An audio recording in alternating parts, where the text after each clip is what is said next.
First Samuel, first few chapters of First Samuel, has a story that maybe some of you haven't heard before. Or if you do, you might remember it vaguely. It starts with a family named Elkanah and a wife who wanted to have a child that couldn't have one. And her prayers that continued to be said before God and wishing to have that child.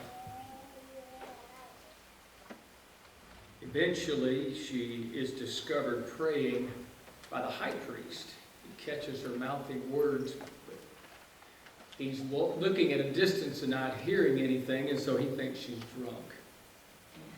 So as he catches her off to the side and talks with her about it, she explains that she was really praying in her heart. And so the high priest promises her she's going to have that petition fulfilled by God. Eventually, she does have the son that she asked for. But in her prayer, she promised the Lord that if he'd give her a son, that she'd give it back to him. Well, there was the tough part for Hannah. But as you read through the story in the chapters there, you find that she does indeed do that in chapter 2.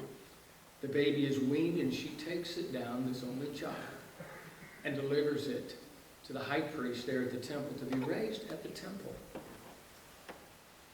In the process of time, in chapter 2, verses 18 and following, it says, "And Samuel ministered before the Lord, even as a child, wearing a linen ephod," whatever that might be.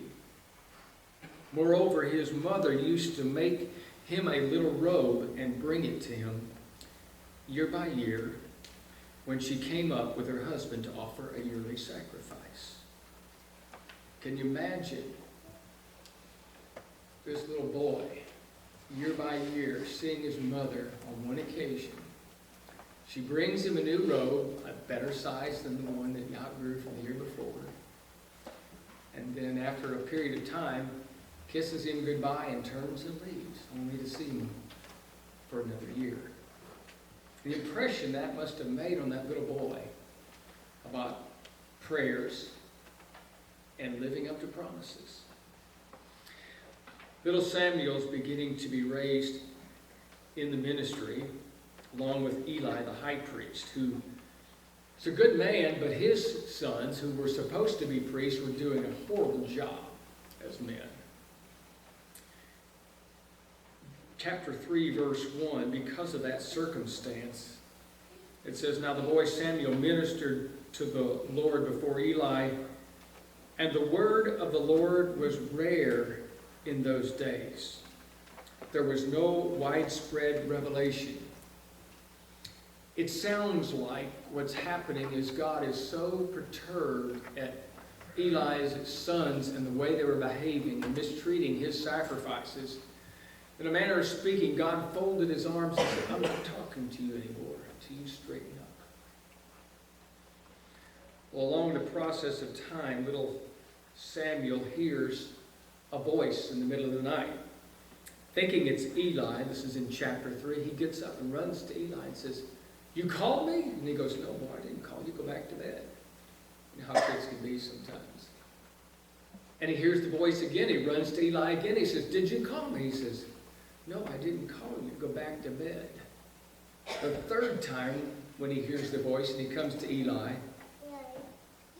verse 9 says, Eli says to Samuel, "Go lie down, and it shall be, if he calls, that you must say, 'Speak, Lord, for your servant hears.'"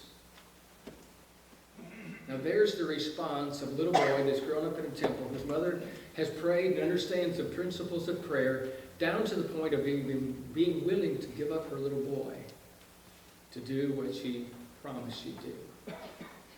That as a little boy, this child, however his age is, has enough understanding to listen to an old man who's a priest and know what it means to say to God, "You speak, I listen."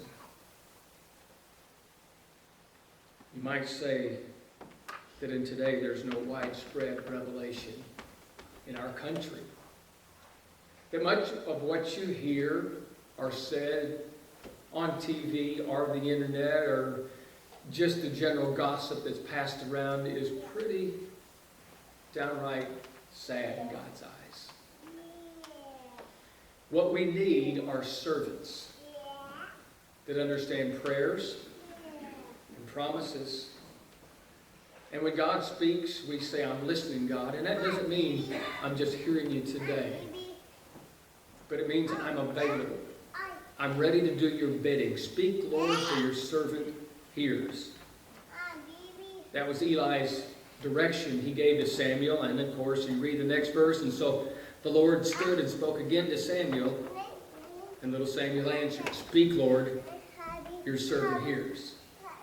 And thus begins a revolution, spiritually speaking, for Israel. Because the prophet Samuel, as he grows up, will be a great man.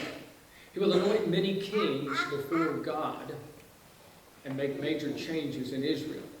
People will come to him as a man of God and try to gain understanding about what they need to do. Because little Samuel grew up with an understanding about prayers and promises and listening to God. And that's what it's about, Christian life. Prayers, promises, and listening to what God says. A friend of mine used to say in college, a professor, chew on that a while.